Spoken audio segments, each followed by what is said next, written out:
नमः संस्कृताय। प्रिय छात्रों, आज मैं आपको हास्यवान कवि सम्मेलन का दूसरा भाग पढ़ाऊंगा। पिछले दिन मैंने प्रथम भाग पढ़ाया था। तो पिछले दिन मैंने आपको पढ़ाया था कालांतक कवि जो है उसने अपनी कविता सुनाई थी, और आज उसके ठीक आगे तुंदिला कवि, तुंदिल कहते हैं जिसका पेट बहुत बड़ा होता है, तोंद बड़ी होती है, उसको कहते हैं तुंदिल। तो तुंदिल कवि जो है मंच पे आता है और वो अपने पेट पर हाथ फिराते हुए बोलता है, तुंदिलो अहम भो। देखिए उसमें लिखा है तुंदिला तुंदस्य ऊपर हस्तम अवर्तयन। तोंद के ऊपर हाथ घुमाते हुए बोलता है तुंदिलो अहम भो। कह रहा है कि मैं तुंदिल हूँ, अर्थात मैं बड़े पेट वाला हूँ, भारी पेट वाला हूँ। वो ऐसा खुद बोल रहा है। ममापि इदं काव्यम श्रूयताम जीवने धारेताम च। कह रहा है कि मेरी भी इस कविता को सुनो और अपने जीवन में इसे धारण करिएगा। मेरी कविता को सुनो और अपने जीवन में धारण करो। मतलब मेरी कविता को सुनो और जो इसका संदेश है, जो इसका अर्थ है, महत्व है, उसको अपने जीवन में धारण करिएगा। अर्थात जो ये कविता कह रही वैसा करिएगा। परान्नम प्राप्य दुर्बुद्धे मां शरीरे दयां कुरु। परान्नम दुर्लभम लोके शरीराणि पुनः पुनः। कह रहा है कि परान्नम प्राप्य दुर्बुद्धे। कह रहा है, हे मूर्खों, हे मूर्ख, हे दुर्बुद्धि, यानी कि जिसकी बुद्धि खराब है, अर्थात मूर्ख समझ लो। जब भी आपको पराया अन्न मिल जाए, अर्थात फ्री का खाने को मिल जाए, ऐसे समझ लो सरल शब्दों में, तो माँ शरीरे दयाम करो। तो अपने शरीर पर दया मत करो। ये मत सोचो कि ज़्यादा खा लेंगे पेट खराब हो जाएगा, बीमार पड़ जाएंगे, ना, बिल्कुल दया मत करो शरीर पर। क्योंकि परान्नम दुर्लभम लोके, इस संसार में पराया खाने को मिलना बड़ा दुर्लभ है, बड़ा कठिन कार्य है। और शरीराणि पुनः पुनः, और ये जो शरीर है ये बार बार मिलेगा। उसके कहने का औचित्य ये है कि अगर खा के बीमार पड़ जाओगे, मर जाओगे, तो फिर दोबारा कहीं ना कहीं पैदा होगे, जन्म होगा, फिर शरीर मिलेगा।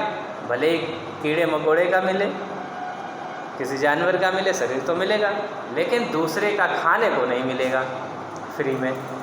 इसलिए दूसरे का खाने को मिल रहा है तो शरीर पर दया मत करो, खाते रहो,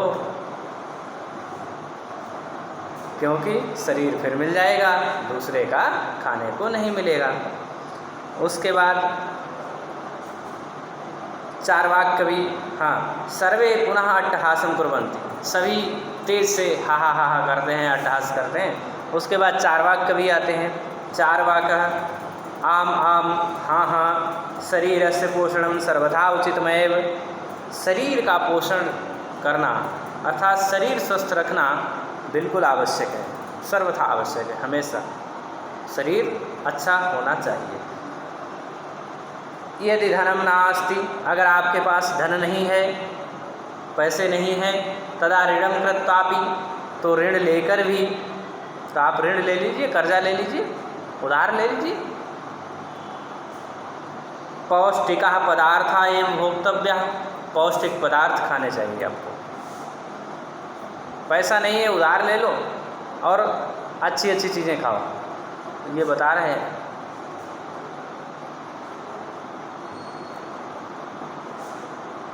और क्या कहते हैं, तथा कथयति चार्वाक कवि।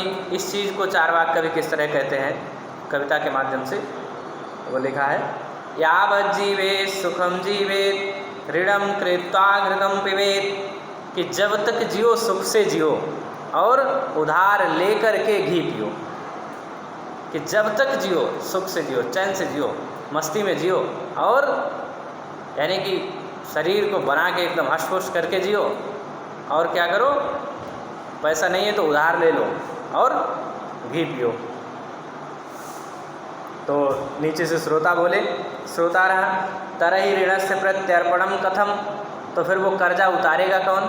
अगर उधार लेकर के घी पिएंगे तो वो घी का कर्ज कौन उतारेगा, वो पैसा कौन चुकाएगा?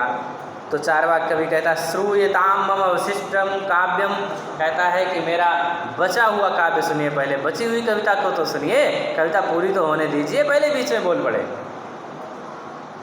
कह रहा है घृतम पीत्वा श्रमम कृत्वा ऋणम प्रत्यर्पयेत जना, कह रहा कि घी पी करके कर्ज, घी पी करके मेहनत करो और मेहनत करके कर्ज उतारो। तो अब पूरी कविता इसकी क्या हुई? यावत् जीवेत सुखम जीवेत ऋणम कृत्वा घृतम पिबेत घृतम पीत्वा श्रमम कृत्वा ऋणम प्रत्यर्पयेत जनः। कह रहा है कि मनुष्य जब तक जिए तब तक सुख से जिए और उधार लेकर के घी पिए और घी पी करके मेहनत करे, श्रम करे और श्रम करके कर्ज उतारना चाहिए।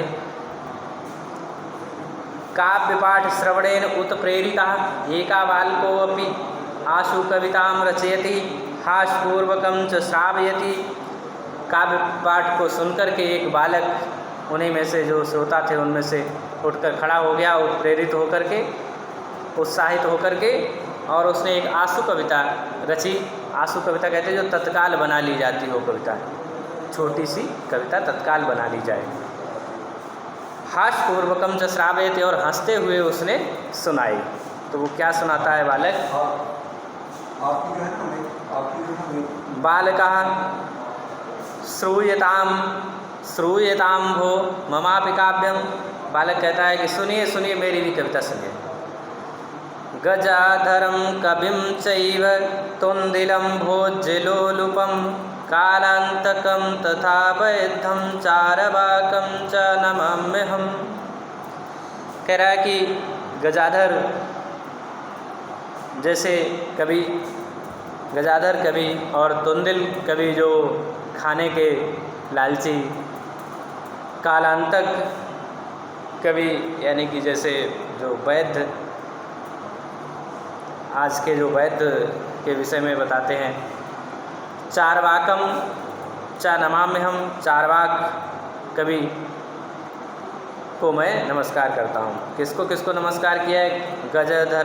गजाधर को, तुंदिल को और कालांतक और चारवाक को, इन चारों कवियों को नमस्कार किया है।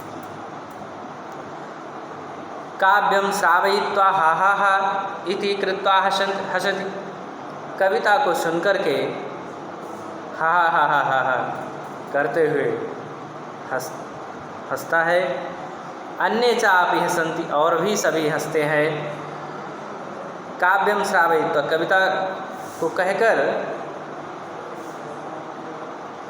सभी कहकर के हंसता है। और अन्ये चा अपि हसन्ति, और भी सभी हंसते हैं।